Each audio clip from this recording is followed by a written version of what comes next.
Oitavo erro, pessoal, é pouca quantidade de dados para definição de baseline ou análise estatística. Então, se tem uma coisa que a utilização do DMAIC leva em conta nas ferramentas estatísticas é média. Então, ele não se importa muito com a média, mas com a variabilidade. Então, você precisa ter uma quantidade de dados razoáveis para que tenha uma consistência estatística.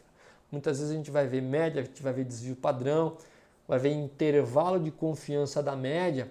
Então, essa quantidade de dados não precisa ser muito, mas se você pegar uma quantidade muito pequena, você vai ter aí uma área de ruído, que a gente chama, em torno da média, e vai dificultar você entender se de repente duas médias são diferentes ou elas são iguais.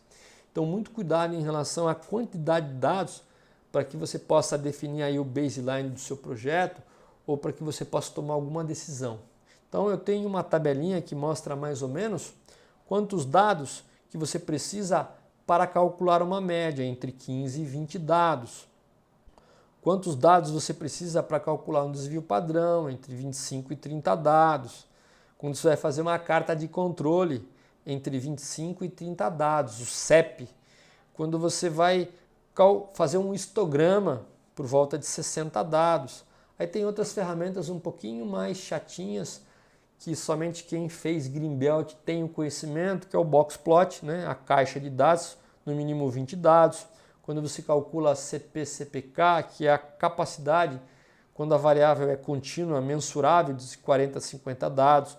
Quando você tem aí um CPK por atributo, quando você tem uma análise de proporção de defeituosos, tem que ter pelo menos 500 dados e pelo menos 5 defeitos, para que você tenha realmente uma proporção e não caia em algumas armadilhas, chamada aí paradoxo de Simpson, por exemplo. Então aqui, de uma forma bem simples, qual é a quantidade de dados mínima que você precisa coletar para que você tenha consistência estatística e que você realmente não seja atraído aí por esse fenômeno que a gente chama de ruído, que muitas vezes aumenta quando a quantidade de dados é muito pequena. Então você não consegue separar, por exemplo, a média e o intervalo de confiança se você tiver uma quantidade muito pequena de coleta de dados.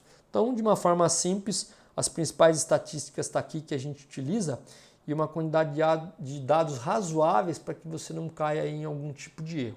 Então aí cuidado com esse oitavo erro aí para quem utiliza o DMAIC.